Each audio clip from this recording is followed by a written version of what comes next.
Crafty review coming here from College Street out here in Lake Havasu, Arizona. JT was kind enough to show us around the shop, get us familiar with the brewery, and today we decided to do a review on their Jesse's Lager. Gabe's going to fill us in on a couple of the specs for the beer. Yeah. So Jesse's Lager, got a little bit of history to it. Trying to make a pretty good comeback. I'll be honest, we're going to ruin it a little bit and tell you we had a little bit of it in the restaurant there right beforehand. It's only because they don't distribute it, though. We had to taste it. Yeah. So we, as you know, we're from Phoenix. We had to come up to Havasu to try it, but out of all the beers that we tried there, definitely one of our favorites. Yeah. So it is a lager. So for those of you that are still pretty new to craft beer, lager is, a lot of your commercial beers that are out there are all lager based. So they're going to be fermented at a lower temperature, low bitterness, nothing too crazy. So as we always say, it's a great introductory beer to get you into it. Sure. Some of the ingredients of the beer is as they put it, a buttload of two-row malt. It's a technical brewing term now. It's a metric system. It's all right. We haven't converted to that yet. And I think they said some.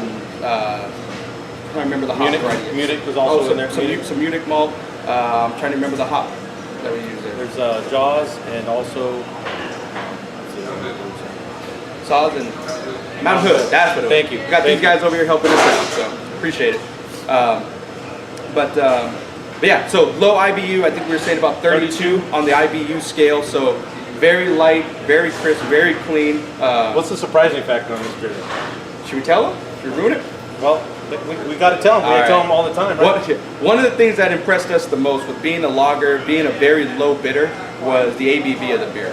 The ABV of this one is actually 8%, sometimes 8.1, fluctuates a little bit.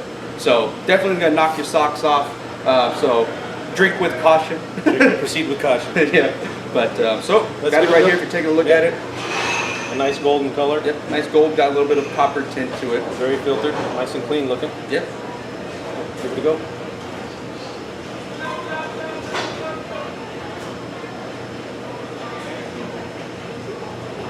Definitely more malty. You can taste the malt. Yep, definitely tastes more malt than you do bitter. So for those of you that are not IPA drinkers, or you're not, some of your more hoppier, maybe some of your heavier pales and stuff drinkers, probably not going to be the go-to beer for you.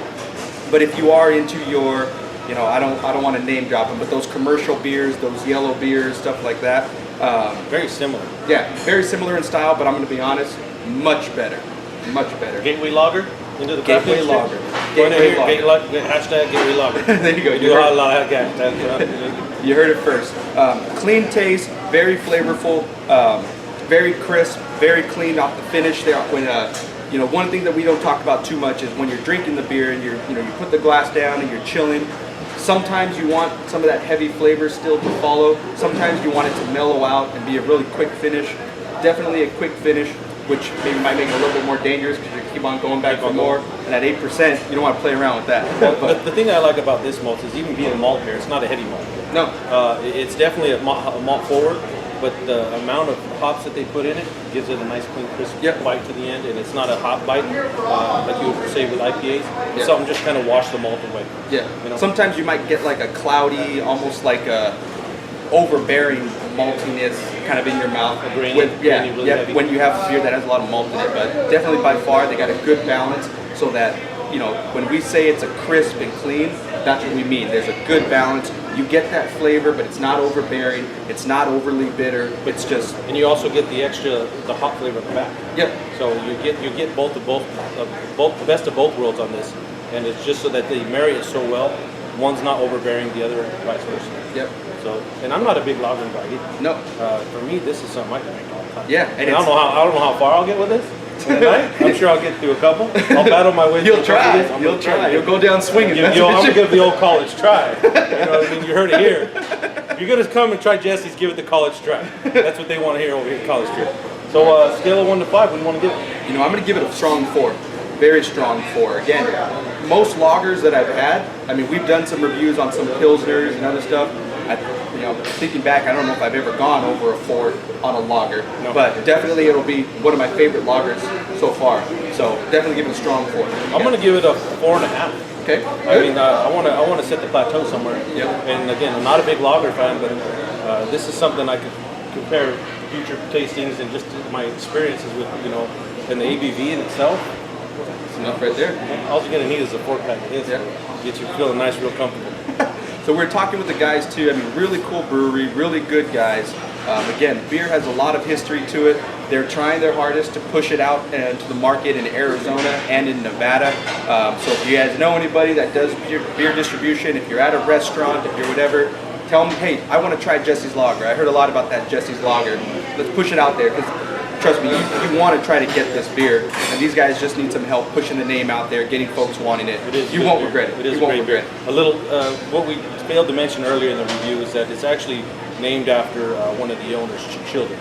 So just to give you a little history, there's always cool, how they come up with names is always you know, a good point for me to take the time to learn those types of stories. You know, but even so, these guys have been around for about 3 years. We got a couple great groups of guys in here showing us around. One of the brewers actually came in here, gave us some specs on the beer, and a little bit more history. But it's a great brewery. Got to give it a try. So the question is, since we're behind some of these, would you tap it? I tapped the shit out of it. Tap the shit out of it. Tap the shit out of it. I tapped the shit out of it as well. Again, great lager, great ingredients, great place, great guys showing us around. If you're ever in Havasu, this is a must stop. You guys got to come by and check these guys out. And for those of you in Nevada, they're starting to be Nevada soon enough. So look at your restaurants, look at your bars, ask for some College Street. You won't go wrong. Jesse's girl. Just got to throw that out there. Keep that. Don't do that. No? Is that too much? Too much. Okay. Flair for the dramatic. Come on, let's try to end this in style. All right, Crafty Review here. Remember to follow us on Facebook, Instagram, Twitter. Don't forget your growler, and always support your local brewery. Cheers. We'll see you guys next time. You could have done without that singing. Yeah. I thought it was actually pretty good.